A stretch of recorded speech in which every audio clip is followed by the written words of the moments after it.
ہم دیکھتے ہیں کہ جب صحابہ کرام نے یہ آیت سنی تو انہوں نے اپنی پسندیدہ چیزوں کا جائزہ لیا، ہر ایک نے اپنی حیثیت کے مطابق کچھ نہ کچھ اللہ کی راہ میں خرچ کر دیا۔ حضرت طلحہ کے بارے میں آتا ہے کہ ان کی مسجد نبوی کے سامنے بیروخا نام کا ایک باغ تھا، جس میں آپ صلی اللہ علیہ وسلم کبھی تشریف لے جایا کرتے تھے اور وہاں کا خوش ذائقہ پانی پیا کرتے تھے۔ جب یہ آیت اتری تو حضرت ابو طلحہ رضی اللہ تعالیٰ عنہ نبی صلی اللہ علیہ وسلم کی خدمت میں حاضر ہوئے اور عرض کی، اے اللہ کے رسول، میرا تو سب سے پیارا مال میرا باغ ہے، اور میں آپ کو گواہ کر کے کہتا ہوں میں اسے فی سبیل اللہ صدقہ کرتا ہوں، اللہ تعالیٰ مجھے بھلائی عطا فرمائے اور اپنے پاس اسے میرے لیے ذخیرہ کرے، آپ کو اختیار ہے، آپ جس سے چاہے اسے تقسیم کریں۔ آپ صلی اللہ علیہ وسلم بہت خوش ہوئے، فرمانے لگے، مسلمانوں کو اس سے بہت فائدہ پہنچے گا، تو تم اب اسے اپنے قرابت داروں، عزیز رشتہ داروں میں تقسیم کر دو۔ جس سے بات پتہ چلتی ہے کہ اللہ کے راہ میں دینے کے لیے رشتہ دار اور عزیز سب سے پہلے آتے ہیں، کیونکہ نبی صلی اللہ علیہ وسلم نے اس مال کو خود انہی کے خاندان کی طرف پلٹا دیا تھا۔ اگر ہم اپنے رویوں کو نوٹ کریں تو ہم شاید اگر آپ کسی کو کہیں نا، ہاں یار ویری سویٹ، بہت اچھی ہے، بہت ہیلپ فل ہے، لیکن آپ دیکھیں گے کہ وہ اپنے خاندان پہ ہم سب کو ذرا کچھ پرابلم ہوتی ہے، ہاتھ کھینچ لیں گے، ہم دوسروں غیروں کی تو مدد کر لیں گے، لیکن اپنوں میں آئی ڈونٹ نو ہم لوگوں کا ایک جو ہے نا ایپٹیچیوڈ کہہ لیں، یا پتہ نہیں کہ کوئی کمپیریزنز ہیں، کمپٹیشنز ہیں، پتہ نہیں کیا چیزیں ہیں۔ تو یہاں پہ آپ دیکھیں کہ صلہ رحمی کا بھی بہت زیادہ فوکسڈ ہے، اور یہاں پہ کہ اپنے ہی رشتہ داروں کو آپ واپس جو ہے یہ انفاق کریں۔ پھر اسی طرح کہتے ہیں حضرت عمر فاروق نے یاد سنی، آپ کو پتا ہے کہ صحابہ میں تو نیکیوں کا کمپٹیشن ہوتا تھا، ہماری طرح نہیں ہے کہ کپڑوں کا اور جوتوں کا کمپٹیشن، اسٹیٹس کا کمپٹیشن۔ وہ اللہ کے رسول کے پاس آئے، کہتے مجھے اپنی تمام اولاد میں سب سے زیادہ، تمام مال میں سوری، سب سے زیادہ مرغوب چیز خیبر کا حصہ ہے، میں اسے اللہ کی راہ میں دینا چاہتا ہوں۔ آپ نے فرمایا اسے وقف کر دو، اصل روک لو، یعنی کہ پھل وغیرہ صدقہ کر لو، لیکن زمین اپنے نام ہی رکھو، اور یعنی اس کی ساری پیداوار کو صدقہ کر دو۔ حضرت عبداللہ بن عمر رضی اللہ تعالیٰ عنہ فرماتے ہیں کہ میں نے اس آیت کی تلاوت کی تو سوچا مجھے کوئی چیز ایک کنیز سے زیادہ پیاری نہ تھی، میں نے اسے آزاد کر دیا۔ اب تک میرے دل میں اس کی ایسی محبت ہے، اگر کسی چیز کو اللہ کے نام پہ دے کے لوٹانا جائز ہوتا تو میں کم از کم نکاح کر لیتا۔ اور اسی طرح حضرت زید بن حارثہ نے جب یہ آیت سنی تو کہا، اللہ جانتا ہے کہ میرے مال میں میرا ایک گھوڑا مجھے بہت پسند تھا جس کا نام سبل تھا، اور وہ اللہ کے رسول کے پاس پہنچے، انہوں نے کہا کہ یہ گھوڑا فی سبیل اللہ قبول کیجئے۔ آپ نے حضرت اسامہ بن زید یعنی انہی کے بیٹے سے کہا کہ تم اسے لے لو، اور حضرت زید نے جب یہ بات ان کو دل پہ تھوڑا سا محسوس ہوا کہ شاید یہ میرا مال قبول نہیں ہوا، کہ میرا مال میرے بیٹے کو دے دیا ہے۔ تو یہاں پہ آپ یہاں دیکھیں کہ اللہ تعالیٰ نے تمہارے اس مال کو قبول کر لیا ہے، اور یہاں پہ ہم دیکھتے ہیں کہ ایک طرف خرچ کرنے کا حکم ہے، اور خرچ کرنے والا خرچ بھی کر رہے ہیں، اور دوسری طرف وہ پھر مال انہی کے کسی قریبی عزیز کو لوٹایا جا رہا ہے۔ بات یہ ہے کہ اسلام میں جو انفاق فی سبیل اللہ کا حکم ہے، انفاق کا لفظ نفق سے ہے۔ نفق کہتے ہیں آپ کی جو ٹنل سرنگ نہیں ہوتی جو آپ کی، اور آپ دیکھیں آپ یہ جو ٹنل میں آپ دیکھتے ہیں کوئی چیز ٹھہرتی نہیں ہے، وہاں کوئی چیز رکتی نہیں ہے، ایک طرف سے آتی ہے دوسری طرف نکل جاتی ہے۔ بالکل اسی طرح اسلام میں مال روکنا صرف چند لوگوں تک نہیں ہے، باقی سب لوگ منہ دیکھتے رہ جائیں، تو یہ ہر ایک کی طرف ہے، سرکولیٹ ہونا چاہیے۔ اور مال کی حیثیت جس کو عربی میں خیر بھی کہا جاتا ہے، معاشرے کے اندر ایک ایسے ہے جیسے بلڈ سرکولیشن ہوتی ہے، اگر بلڈ سرکولیٹ رہے تو جسم زندہ رہتا ہے، اور اگر کسی حصے کی سرکولیشن ختم ہو جائے، کلوٹ بن جائے، تو وہ مردہ ہو جاتا ہے، ڈیڈ ہو جاتا ہے۔ اور اسی طرح معاشرے کے جس حصے میں جو جو پارٹ ہوتا ہے وہ مال کی سرکولیشن کے بغیر ہوتا ہے تو فکر و فاقہ میں مبتلا ہو جاتا ہے، اور اس کا فنکشن بھی جو ہے وہ بھی رک جاتا ہے۔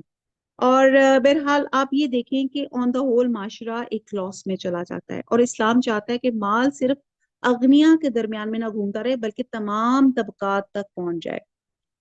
اور نیکی کہتے ہیں کہ محض چند کاموں کرنے کا نام نہیں، بلکہ اللہ کے راہ میں خرچ کرنا نیکی، اور وہ بھی وہ جو تمہیں پسندیدہ ہو۔ ہم نے پچھلے بارے میں پڑھا تھا کہ کل اف، جو چیز زائد ہے اس کو خرچ فرما دو، اور یہاں پہ پڑھا گیا کہ جو چیز محبوب ہے اسے خرچ کر دو، یعنی کہ کبھی زائد ضرورت کی چیز خرچ کرو اور کبھی انتہائی محبوب ترین چیز. اور یہ دونوں طرح کے خرچ کیے جا سکتے ہیں. اب میں نے اور آپ نے اپنا اپنا جائزہ لینا ہے کہ کہ صحابہ کرام نے یہ آیت سنی، انہوں نے کیا عمل کیا، ہم اس کو پڑھ رہے ہیں، ہمارا عمل کیا ہے. اور اب آپ یہ دیکھیں کہ ضرورت نہیں ہے کہ مال ہو، اس سے مراد ہم اپنی پسندیدہ ترین، آپ کی ہابیز بھی ہے، آپ کے مشغلے بھی ہیں، وہ بھی چیز آپ اللہ کی راہ میں قربان کر سکتے ہیں. اور مثلاً آپ دیکھیں اولاد بھی ہے. اور اسی طرح آپ دیکھیں کہ بعض اوقات ہم نیک کام کرنا چاہتے ہیں اور آپ مال نہیں دے سکتے، نہ دے سکتے، اگر آپ نہیں افورڈ کر سکتے تو اپنا وقت دے دیں دین کے لیے. آپ اپنی نیند، آرام کو، اپنی خواہشات، ان کو قربان کر دیں. اور کہا جا رہا ہے کہ تم نیکی کی روح کو اس وقت نہیں پا سکتے جب تک کہ پسندیدہ ترین چیزوں کو خرچ نہ کرو. تو پھر ہم نے ہر ایک نے دیکھنا ہے، لسٹ بنائے اپنی پسندیدہ چیزوں کی کہ میری یہ لسٹ ہے اور اس میں سے میں کتنا اور کب اللہ کی راہ میں دے سکتا ہوں. اور پھر آپ دیکھیں کہ انسان کی جتنی بھی پسندیدہ چیز ہوتی ہے، انسان اتنے ہی اس کو احتیاط سے سنبھال سنبھال کے چھپا چھپا کے رکھتا ہے. اور بعد اوقات وہ ساری زندگی جو ہے وہ بند ہی رہ جاتی ہے اور اسے ہم خود بھی فائدہ نہیں اٹھا سکتے. یہ میں اکثر کہتی ہیں جو ہمارے جہیزوں کے سامان ہوتے ہیں. اور لائیں چیزیں، خرچ کریں، اپنے پہ استعمال کریں، اچھی لائیں، بیڈ شیٹ بچھائیں، خود بیٹھیں، مت اس انتظار میں رہیں کوئی مہمان آئے گا تو آئے گا، یا کوئی چیز آپ کا کراکری لائیں، اپنے بھی استعمال کریں، سب استعمال کریں. اور ہم اسی چکر میں رہتے ہیں کہ ٹوٹ نہ جائے تو ضائع نہ ہو جائے.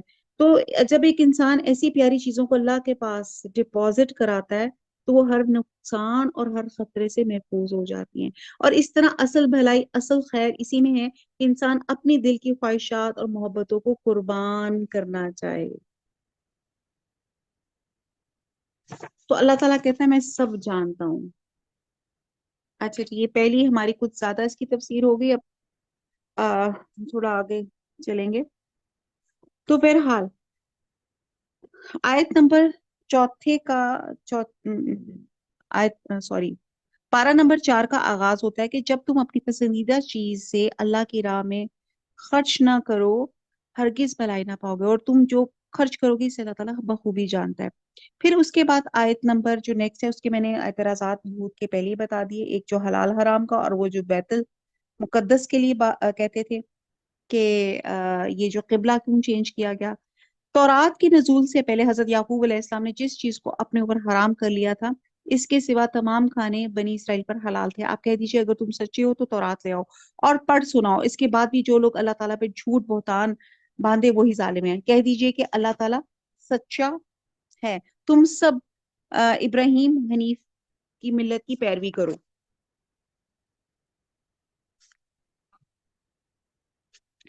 جو مشرک نہ تھے. اللہ تعالیٰ کا پہلا گھر جو لوگوں کے لیے مقرر کیا گیا وہی ہے جو مکہ شریف میں ہے، جو تمام دنیا کے لیے برکت اور ہدایت والا ہے. آپ اندازہ لگاتے ہیں کہ اللہ تعالیٰ نے اس میں امن رکھ دیا.